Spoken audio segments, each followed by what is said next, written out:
Great. Hi, everybody. Thanks for joining us this evening. This is John with Murder by the Book, coming to you with another live Facebook event. We're really excited tonight to be talking with Ellen Byron. Her newest book in her series has just come out. The new one is Murder in the Bayou Boneyard. In case you guys are not familiar with her, Agatha Award winner and USA Today bestselling author Ellen Byron is a television writer, playwright, and freelance journalist. Her TV credits include Wings, Still Standing, and Just Shoot Me, and her written work has appeared in Glamour, Redbook, and 17, among others. She lives in the Los Angeles area with her husband, their daughter, and the family's very spoiled rescue dog. A native New Yorker, Ellen still misses her hometown and still drives like a New York cabbie.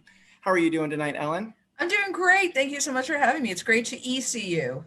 Yeah, you too. Like we were just talking about before, we had so much fun last year when you were in store, so I'm glad we're able to still do something virtual. Before I get started, a couple quick things. Ellen has been kind enough to send us some signed book plates to go with the new book.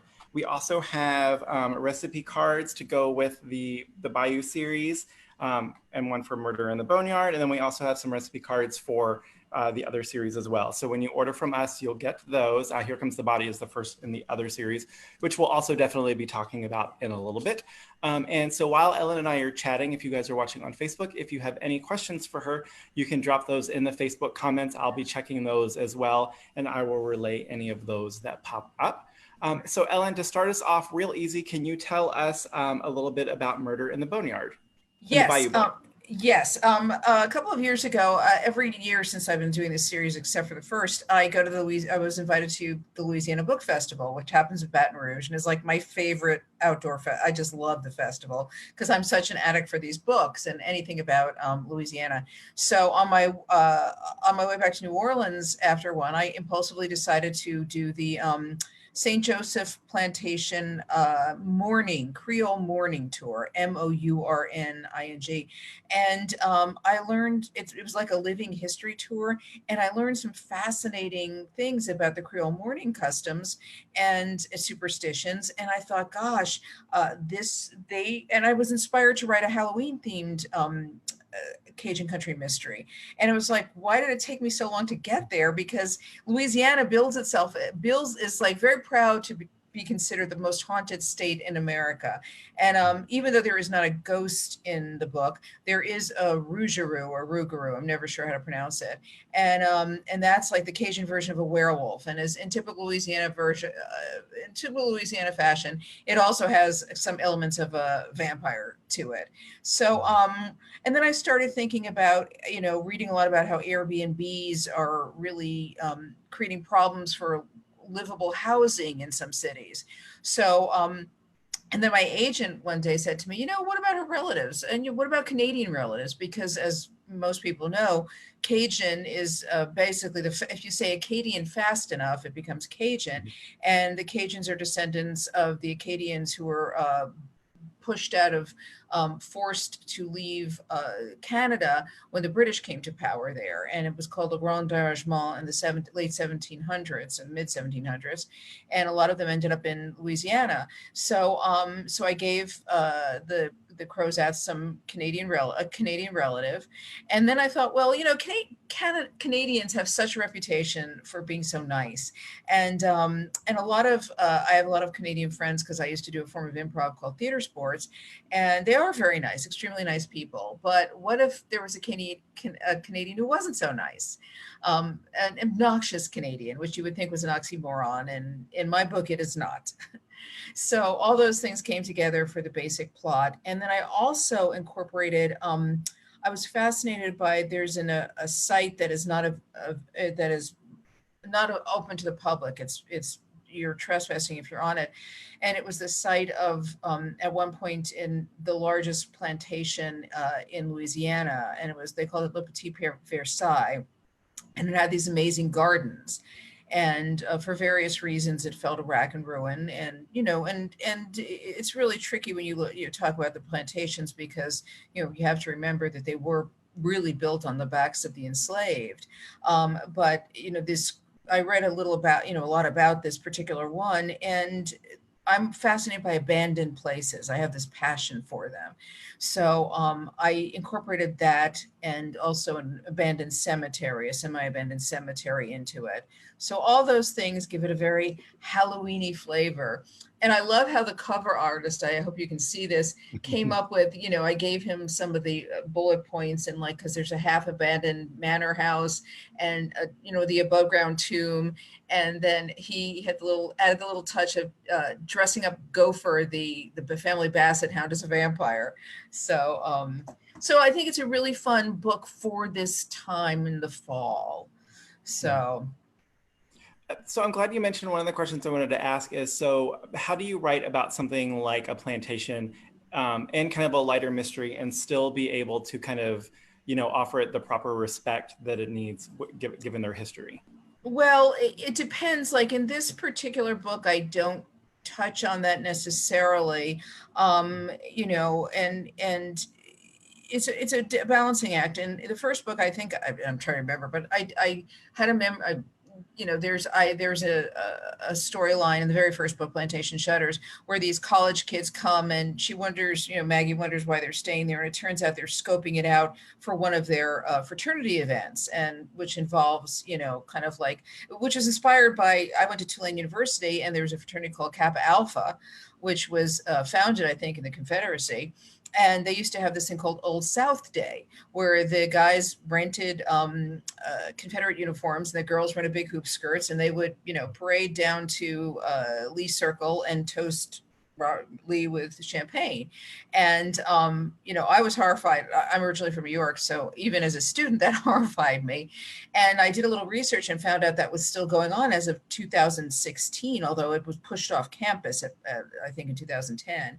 And so I use that as a way of giving my character to, a speech about to these guys when she finds out what they're up to, about how, it's a part of their history that they're not proud of, and they would certainly, not own, and that, people who had enslaved ancestors on the plantation can always stay there for free and do research. And I also used that I at Homeless House, and if I'm not mistaken, that the owner of that, the man who eventually owned that, Mr. Burnside, I found research that said he actually freed his enslaved population before the Civil War, and which was inspired. And then also in A Cajun Christmas Killing, there's one of Maggie's coworkers is a Black woman named Ione.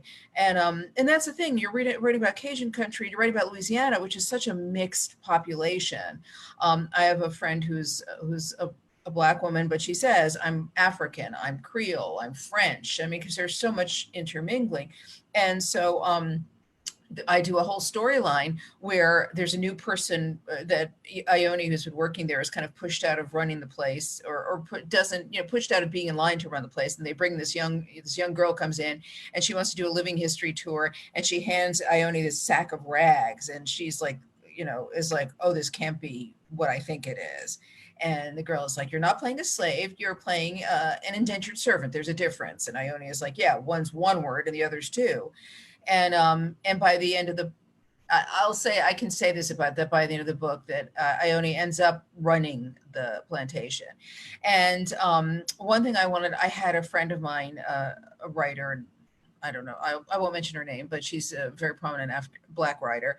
And I had her read it to make sure I got it right. And she was really very supportive, and she just gave me one note where the character, I had Ione say, the descendant of the enslaved now running a plantation, my ancestors, and just think of my, what my ancestors say. And then I had her say it proudly.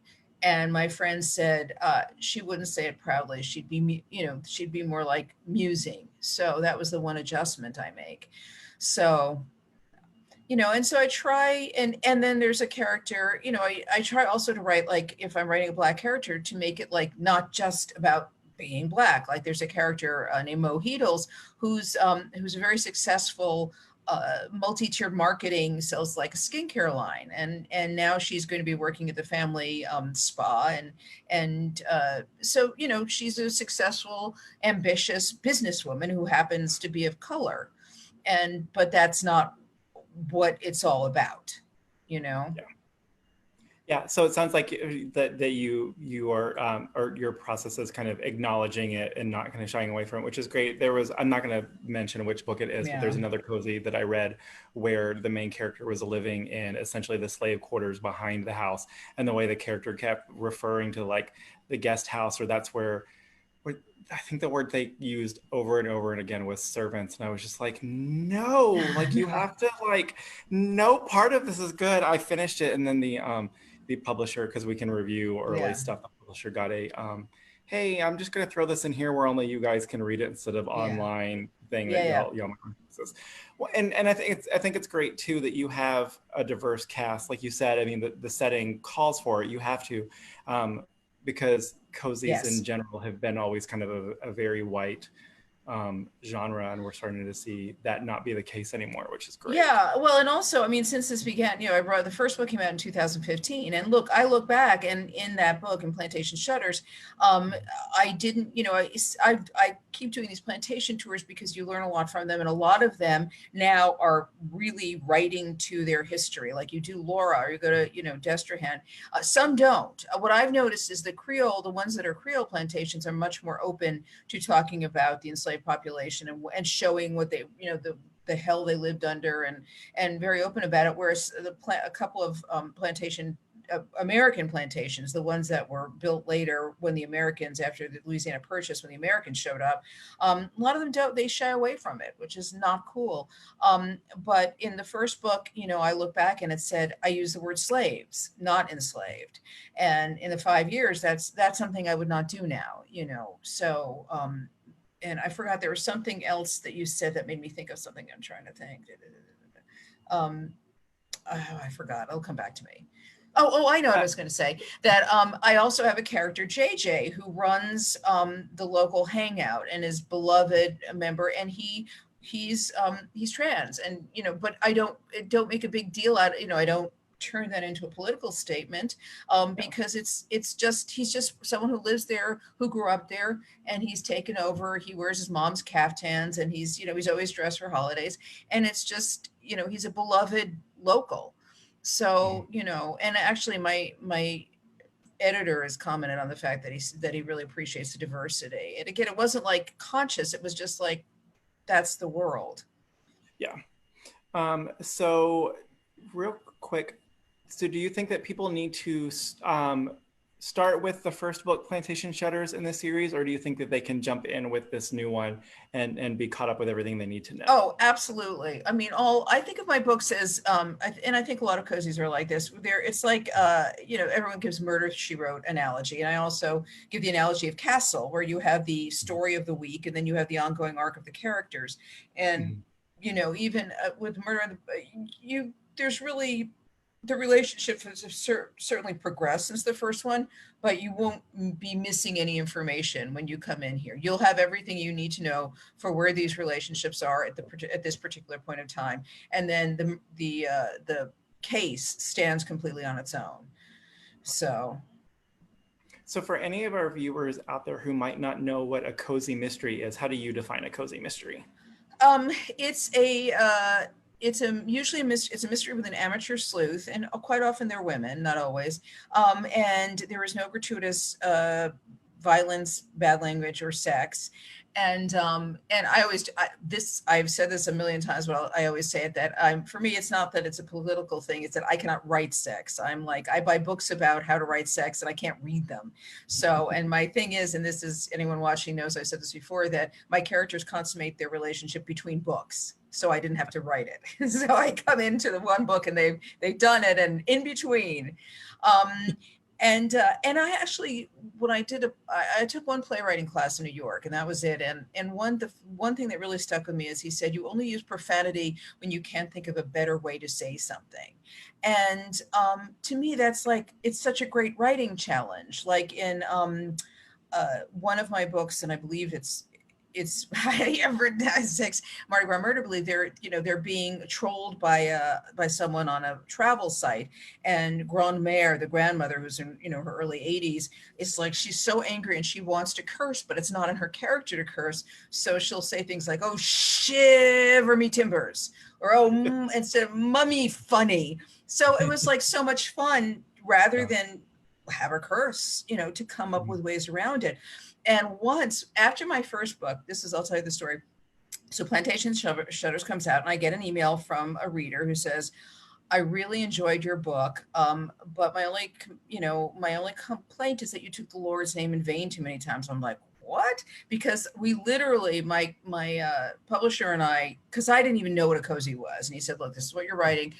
Your character says Jesus a lot, so let's," so we policed the book. Nobody said Jesus, whatever. So I didn't know what she was talking about. And then I did a God search. And what I realized is my character kept saying, "Oh my God," because I say that all the time. Mm-hmm. So I kept that in mind for future books. And I think it occasionally appears. I think in this book there's a hell, or my seventh book there's like a hell, and that's like, I'm really, really careful. And I wrote the woman back and I thanked her, and she was like so shocked to hear from me. But it's useful. Mm-hmm. So you said so when you set out to write the first book that you weren't aware of cozies kind of as a genre. So that's just kind of what you happened to write? Yeah, well, the first mystery I wrote I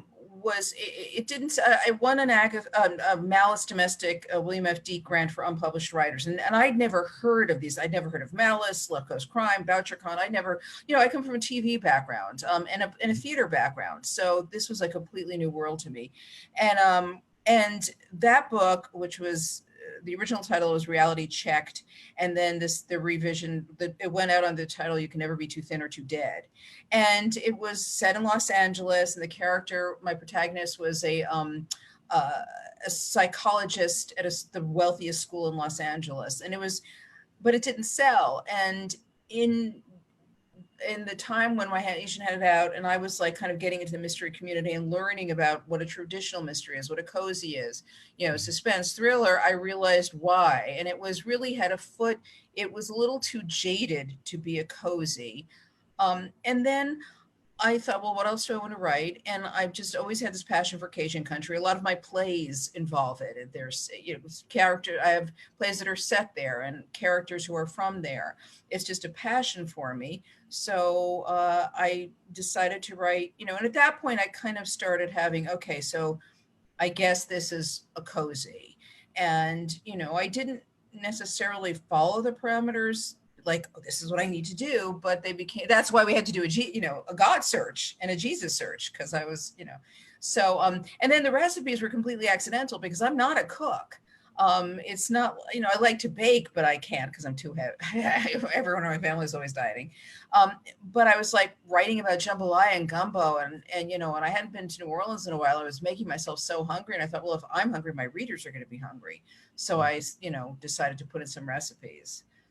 So how do you come up with the recipes? Are they your own? Do you outsource them? No, I have an idea of what I want to do, and then I make it my own. Some of them I just invent from scratch, and some of them I'll take a recipe and I'll tweak it to make it my own, like a jambalaya or gumbo. I used my friend Gaynell, the real Gaynell Bourgeois. She gave me, in her own words, her gumbo recipe, which I love because it's like, well, you take some of this and that. It's written, I wrote it and it used her own words because that was so, she's a Cajun. And then some, I back in the early 80s, I was a cater waiter with Martha Stewart, and I learned a lot of the tricks of the trade, and actually I incorporated some of that into the other series, which I write, the Catering Hall Mysteries under the name Maria DeRico. But little things like, now everyone does this, but when Martha did it in the early 80s, I'm in her book in Entertaining, by the way, if anyone has an early version of that. There's actually a picture of all of us in the Cooper Hewitt kitchen, and I'm standing right next to Martha. But like, she did something like, she would take a new potato and cut it in half, and then make sure then she'd scoop out the inside and you put something in it. And so in in Murder in the Bayou Boneyard, I decided to turn that into an appetizer. So I created a recipe for what I call crotatoes, where you could use crawfish or shrimp. And I came up with, a stuffing, and you put it inside the new potato and serve it as an appetizer. So, so I'm testing recipes a lot. My family reached a point where it's like, no more jambalaya, please. And that's the fun part for me, is kind of stuff like in my book, A Cajun Christmas Killing. I'm really proud. I came up with this sugar cookie recipe, but I wanted to give it a new, a Louisiana kick. So it's got a little bit of cayenne pepper in it. So, which gives it just a little, so it makes it my own. I like to make them my own. I was just looking at that when I was when I was grabbing the recipes to come home. I saw the spicy Cajun sugar cookies. I was like, yes, might need to try those. Yeah, that's one of the postcards that I give out now. So if someone buys the book, they can get one of those. So I can't believe I've interviewed several cozy authors for these things, and you're the first person I've remembered to ask, where do the recipes come from? So I can now make sure to remember to add that to the list of. So you mentioned, you working with Martha Stewart. You also mentioned, we talked about being a playwright, and you wrote for TV. How does kind of playwriting and TV writing, how does that inform your fiction and mystery writing?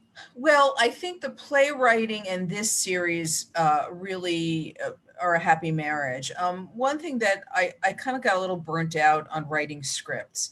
And one thing writing this particular series, and is if you're setting a series in Cajun country, you want to capture the feel of it. And there's so much about setting to it. And so I really got to write to what my favorite playwright is, Tennessee Williams. And I, he writes, to me, his language is like poetry. And so, just in describing the setting and the weather and the environment that's from my theater background, and that feeds into the Cajun Country series. I think my TV voice, and my first agent back in New York, my theater agent, said, you have a theater voice and a TV voice. And I'm like, oh, okay.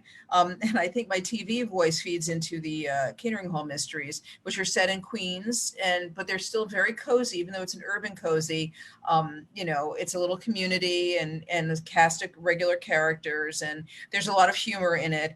And I think my TV, that's a little sharp. The humor is it's a little more rat-a-tat-tat in terms of the, like I literally will think of set pieces for that. In the third one that I'm just writing the draft, she has to go, my protagonist Mia goes to get a facial and goes to get a massage and try to get information from these people. And it's literally like an I Love Lucy scene, whereas they're angry and they're pummeling her and they're digging out, oh, you want me to talk about that? And they're digging out, but it's like, oh, and she staggers out. So, it's super visual, comic visual in a way. So with cozies, one of my favorite questions to ask people. So cozy mysteries tend to kind of be one of two schools.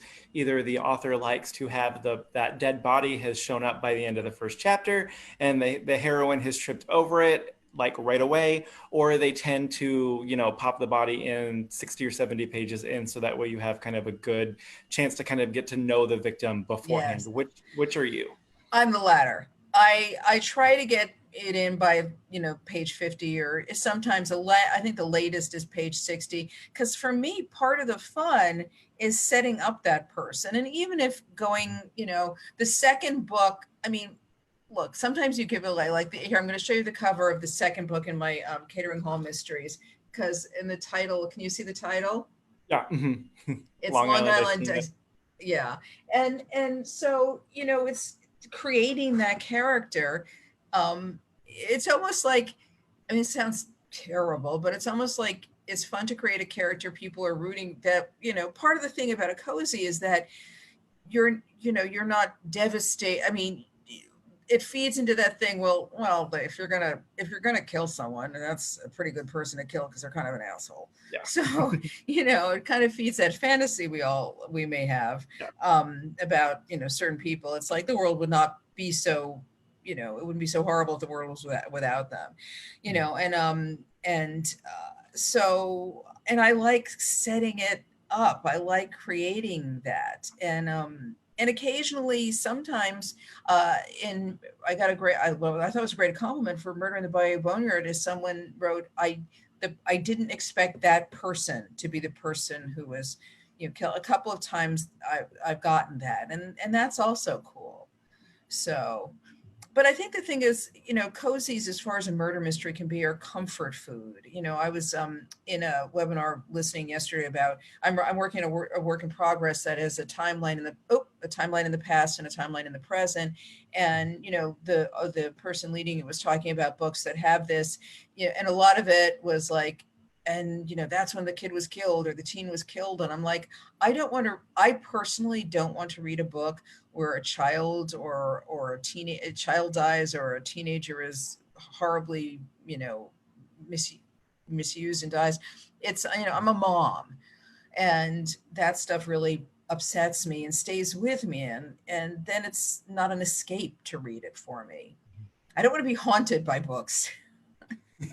Yeah, it's one of the things that I love about cozies is like you said, you can usually kind of guess the person. Like if somebody has shown up and they're like, the person on the town council that everybody hates, clearly that person is going to be the one that's get bumped off. And by the time it happens, you're like, oh yeah, like any number of people could have bumped off this horrible person. Yes. One of the things that I also really love about them, kind of a trope of the genre, is that they're generally, a lot of times they start with a woman who has gone through some kind of big change in her life, whether it's she's gotten fired from her big job in the city and she's moved back home to her small town, or, maybe a relationship has ended and she's kind of come home to lick her wounds. And so you get to see kind of that character growth over the series as these characters kind of put themselves back together. And I didn't realize, again, because I really didn't know, I was new to writing mysteries. I loved reading them, which is why I gravitated toward writing one, is I didn't know that was a bit of a trope. Like my character, she'd been in a relationship for 6 years, but he hadn't moved into the marriage part of it. And so she gave him 6 months they separated for 6 months to give him a chance to come to whatever decision. And in that 6 months, he married someone else. So she retreats home. But the thing with her is that she's always felt like out of place there. She's an artist. She went to art school in New York. She stayed there for 12 years. So she comes back to this little tiny town in Louisiana, Pelican, where the town motto is, yes, we Pelican. She comes back to the town, but she still feels like an outsider. And part of her journey is, and part of it is rebellion, that she doesn't want to really be an insider, because her family goes back hundreds of years, which was inspired by a very close friend of mine whose family goes back hundreds of years in Louisiana. One of my best friends from college, who I love dearly. And I'm so fascinated by her family's history that I stole a little of it. And so she's got this push me, pull you, where she's like, well, I'm here, but I don't think I really want to be here. And then her journey is coming to realize that this is where she's meant to be, and finding herself. And then the seventh book that I just I'm working on finish the developmental edits for.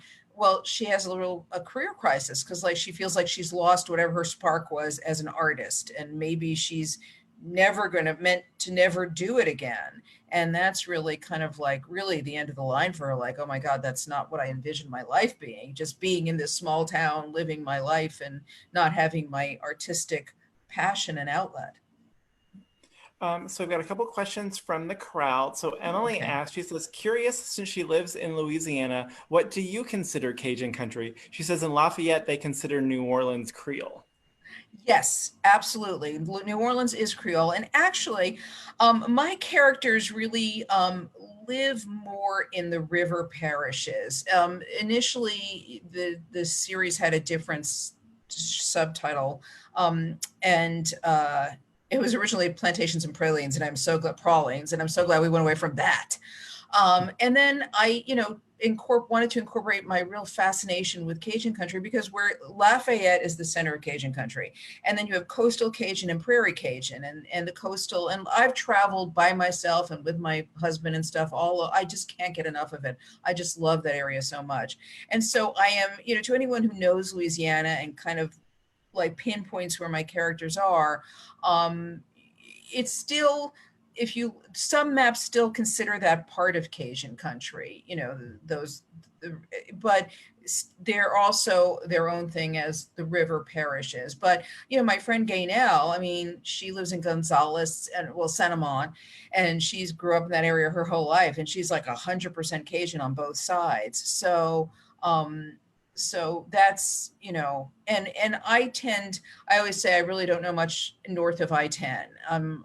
So, I mean, I do know a little about the Prairie Cajun. I've traveled a little of that area. I mean, so that I'm more familiar with and researched a lot. But, there's 2/3 of the state that I make no claim to know anything about. So we also have a question from Diane Freeman, who does the Ladies Guide series. Who I love her series. Hi, Diane. Mm-hmm.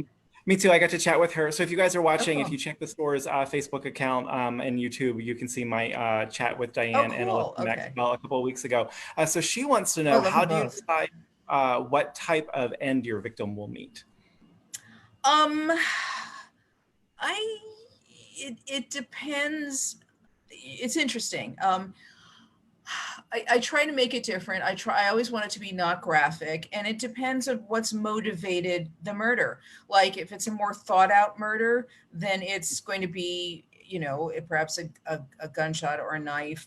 If it's more impulsive, it could be a strangling. In the 7th book, I'm giving this away, but I don't think it necessarily matters, but it's a boat accident that someone has tampered with a boat. And so, that was interesting to do research on that and figure out how that could come about. And it was different too. So, that's how I try to do it. Poison, in Plantation Shutters, I'm giving stuff away, but, that 2 people die simultaneously, and one is natural causes and one isn't. It's a couple.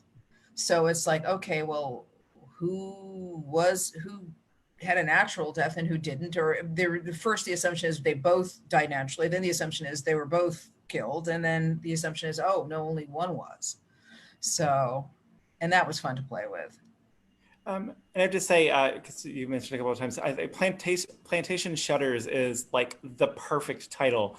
One of the things I love about cozies is sometimes the titles are like really genius, and sometimes you read it and you're like, ooh, how did that one get past? And Plantation Shutters is like the perfect play on words. Well, that I get no credit for that. One of my closest friends, Mindy Schneider, who's a comedy writer, I was working on the book. We had a little writers group together, and she, I was writing the book with the group, and she just blurted that title out once. I was like, oh my gosh, that's so brilliant. And then I had to write some shuddering in there and explain, what it was. And so, and this series, the Cajun, my series don't generally have those hilariously fun, like punny titles, but I was very proud of myself for coming up with, again, Long Island Iced Tina.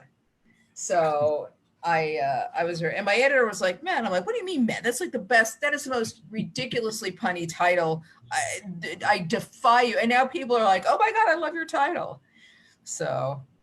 Yeah, and that one goes well with Here Comes the Body. Those are both. Yeah. They're well, great. What's funny is that puns are like the lowest in the TV world. Puns are the lowest form of humor. Like, I could not pitch a pun in the writers. The only time I could ever use them was when I worked on Just Shoot Me. The interstitials between scenes for that were magazine covers. And, so we had to come up with catchy magazine covers. And because I'd done a lot of freelance writing, especially for women's magazines, I got thrown that a lot.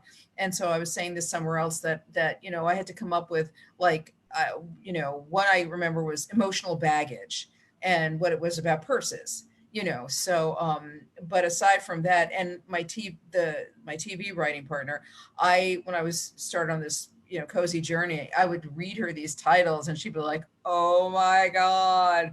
And I'd send them to her sometimes and she'd be like, oh, no, they didn't.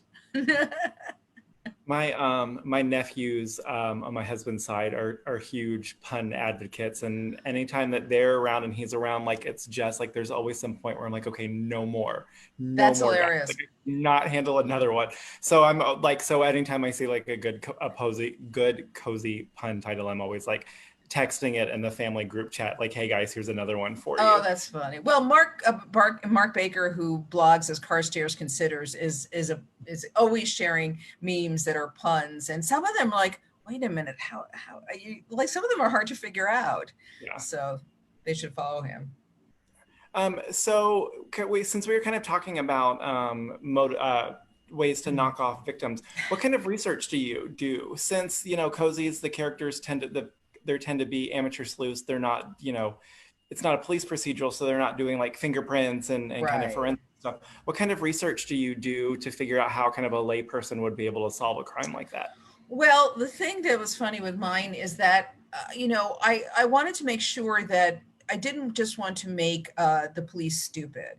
So what I did was in Plantation Shutters, I created the character Rufus Durand, who's the police chief, and his family goes as far back as her family, but they have not done so as well, or, they didn't really, they became more like black sheepish, and he, for various reasons, he thinks that one of her ancestors put a curse on his family's relationships, so Maggie's ancestors, and so he carries a grudge, a 150-year-old grudge against her.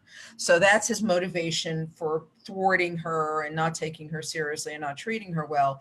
So I thought that was a fun backstory and motivation for him, and that he's a little lazy. He also cuts corners.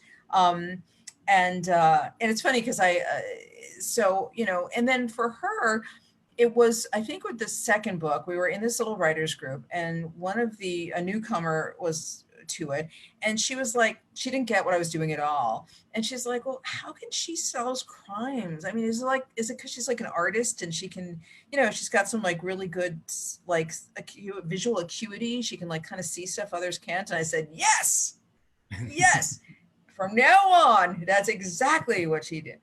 So, she does, that's actually a gift that she has, that she can pick up, because she looks at everything from an artist's viewpoint. She may see something that others miss. And also because her family is so established, it gives her a chance to have conversations with people who tell her things, and let her into their homes, who would be much less forthcoming with the police. Her standing, her family's social standing, much as Maggie hates it because she's not that way at all, but it does work to her advantage on some level. And so that's one thing. And then I do a lot of research because it has to be realistic. And one thing I always want is for my protagonist to figure it out, even if it's at the very last minute, because I'm someone, it really bothers me when you get to the end of a mystery and like someone's holding a gun to the protagonist and they're staring at them going, wow, I did not see that coming. And I'm like, your whole job as an amateur sleuth was to see it coming. So, damn it, you weren't doing your job. Yeah. So as a mystery reader, are you the type of reader who is reading to try to figure out who has done it, or are you just kind of along for the ride? I'm along for the ride, and I honestly don't want to figure out who's done it. I'm always a little disappointed. I prefer that, wow, oh, they got me. I did not see that. I prefer the surprise. I don't get set. I feel a little cheated if I figured it out, if I'm ahead of the story. So that's the kind of reader I am. So I just am totally along for the ride. And the thing is, I'm reading now, these books that have timelines in different periods, and the thing is, I get so caught up in it, I forget that I'm actually doing research, for myself. And you said, back to your question about research, is that, I have in Murder in the Bayou Boneyard, there's an abandoned garden, and it was again inspired by Le Petit Versailles, and Valcoram was the man who built and owned it, and his gardens were some of the most famous in the country, and so now of course they're derelict, and you cannot, everything's gone except the ruins of the gardens. And I wanted there to be something there that was used for a murder. So I had to do the research to find out what poison could have, because they brought in plants from all over the world for this garden. So that was research I did to find out what deadly thing could have been there that was not expected to be there. And I'm like you. I don't try to read to figure it out. And I feel like if I've guessed it early on, then I'm like then I don't feel like the author has necessarily done their Yeah. job. And I love the ones where like you finally figure out who it is, and you're like, oh, of course it's that person because Right. this, and like you know that like those clues were there all along. You just kind of weren't picking them up.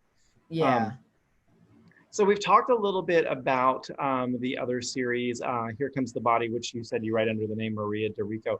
Do you want to tell us a little bit about the first in that series? Yes. Here Comes the Body is this series is inspired by my real life. Um, the Cajun Country series was inspired by the passion I developed as a Tulane student for South Louisiana. This series, it's set in Astoria, Queens, where my family, my mom was born in Italy and came over when she was 3. And all her relatives, she ended up marrying a nice Jewish man and nice Jewish guy, and they lived in Little Neck and then Westchester County. But the rest of my family, until they started moving out to the island into Jersey, lived in Astoria. And my nonna lived there until the day she died. And my character actually lives in my nonna's 2-family house. And her nonna lives downstairs and my character lives upstairs. And the catering hall, we had cousins, my mother's cousins by marriage, ran 2 catering halls in Queens, the Astoria Manor and the Grand Bay Marina, which is where Jer and I had our New York reception.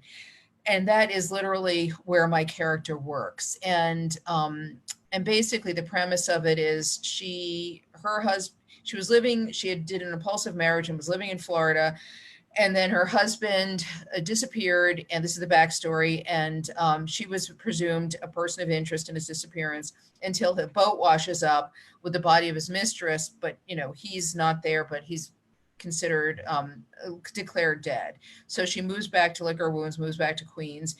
And meanwhile, her father, who's a lieutenant in a mob family and ran their illegal gambling games, has been gifted by a gambler this catering hall as payment of a debt.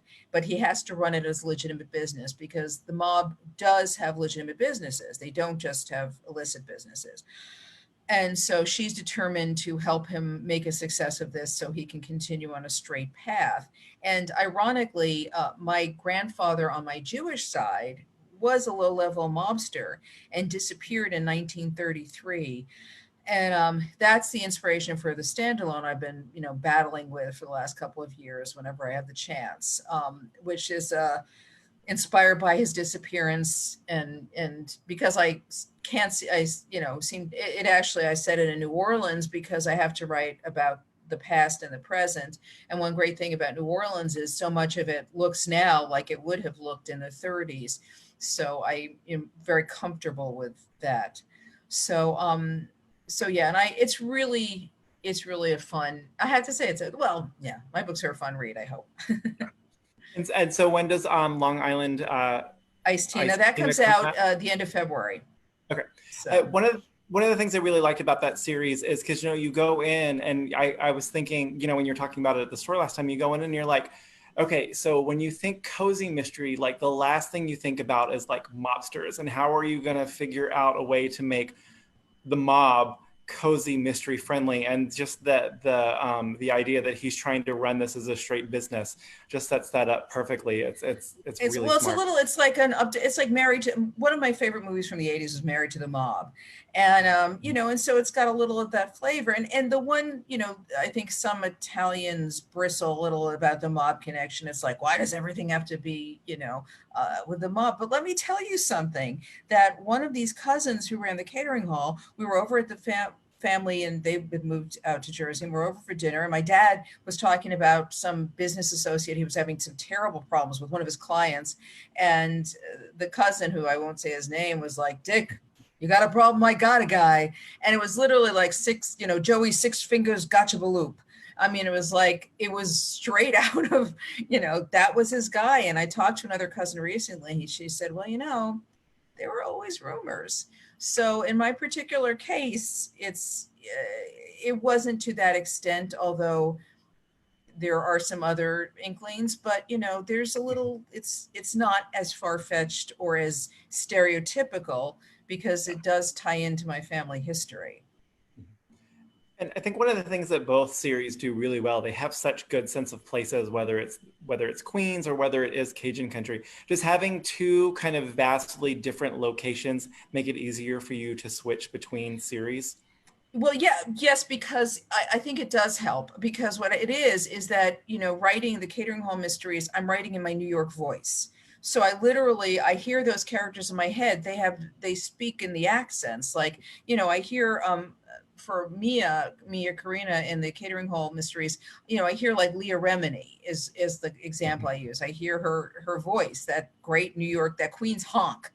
And she talks about that, how my character didn't go to college, and she's got the accent, so sometimes she makes her feel insecure and less than. And then it's completely, and I see, because I'm writing about real places. I'm even closing my eyes now. I see the walk I took from the subway to my nonna's house. They go to actually named the real bakery that we used to go to.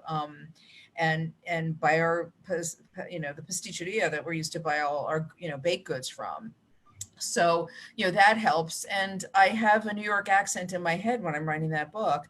And, which I don't, and which I don't with the Cajun country.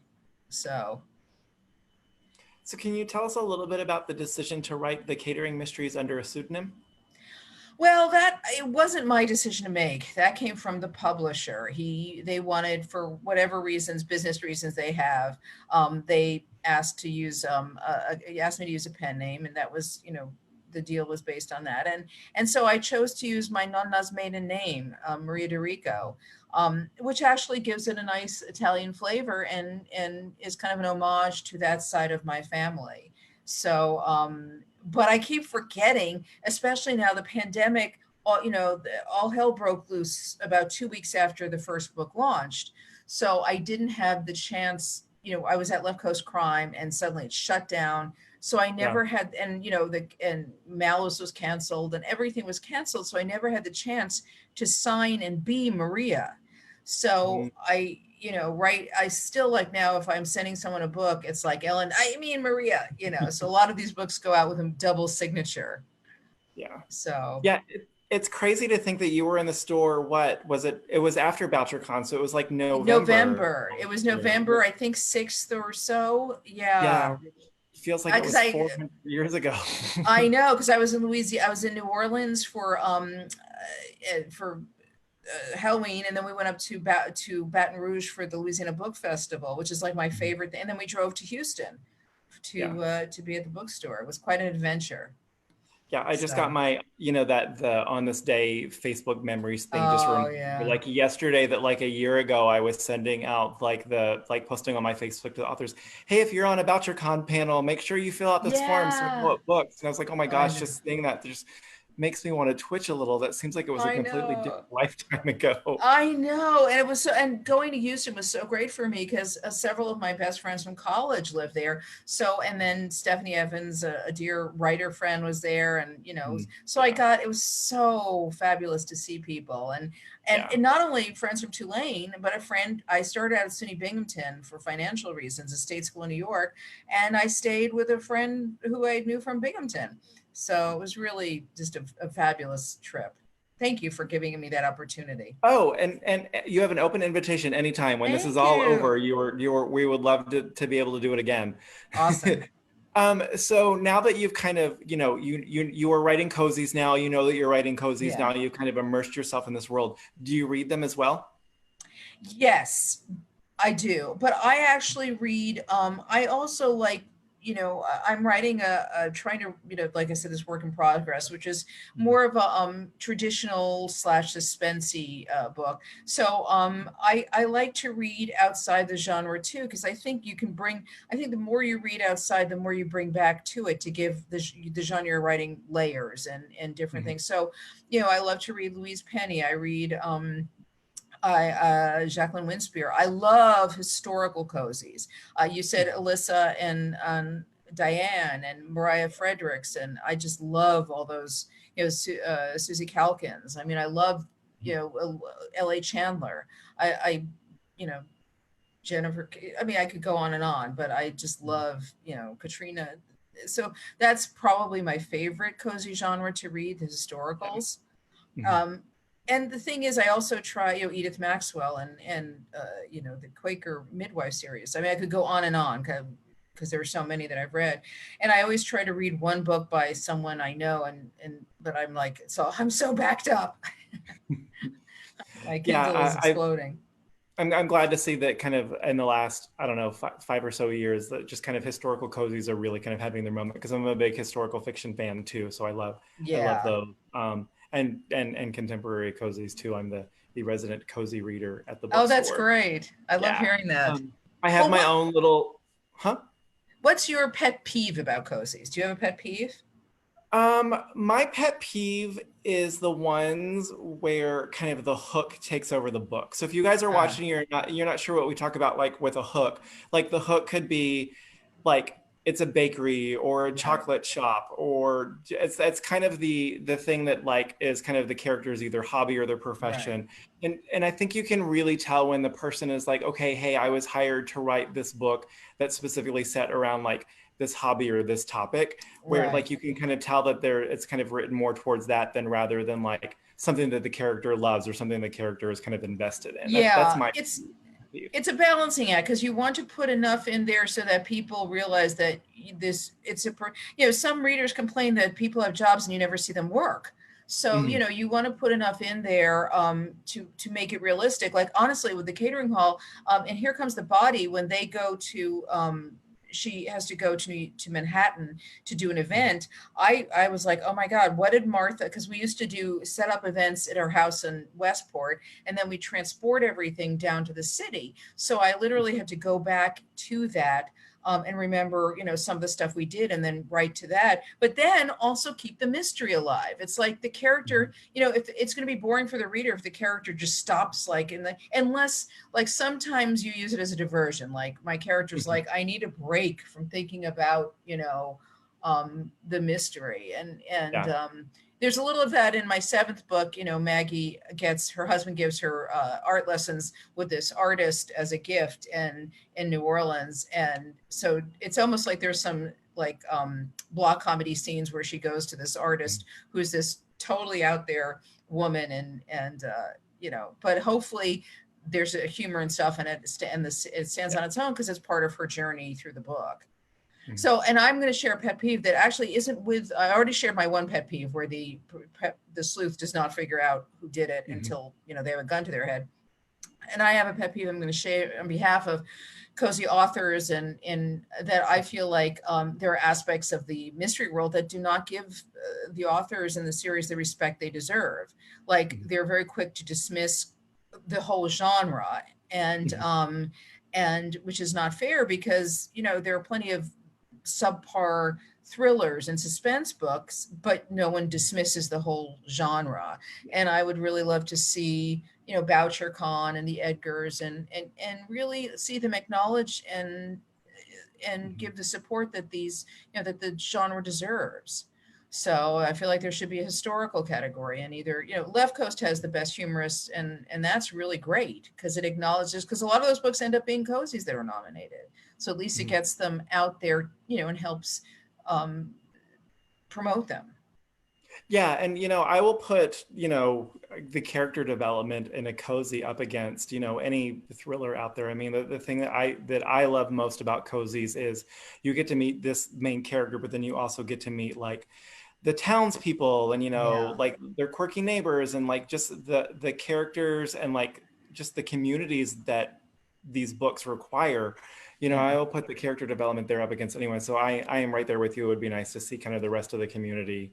Well, and the thing is, you know, I'm a series reader and a series writer, and that, you know, when I fall in love with a series, I want to go back and visit that place, you know, and I want to go back and visit those people. And, you know, Louise has done a great job of balancing, creating really a very cozy village, but with a very procedural aspect. You know, we all feel like we want to live in Three Pines. You know, when I have readers say, hey, I'm thinking of going to Cajun country, and I'm like, please do. And let me tell you places to go and little towns to visit that you might not know about. It's a great, great region. And I love, you know, what makes it special to me, and I tried to find why am I so attracted to this, is that, you know, there are people there who still prefer French as their first language. They have their own food, they have their own music. It's a culture within a culture, and in a very strong, unique way. And I read a statistic that 80% of Louisianans are native born. You know, there's such a pride in their history that I think is really, really special.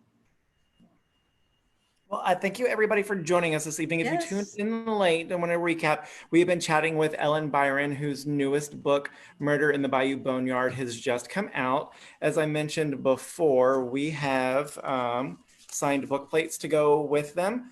We also have recipe cards that go with them, as well as Here Comes the Body, which is the other one in her series as Maria DeRico. We have all of them in stock. I have dropped a link in the comments, so if you want to order books, you can do that. Store update, we are currently we've expanded our hours a little bit. We're there. I still haven't quite figured out how to explain this to people easily.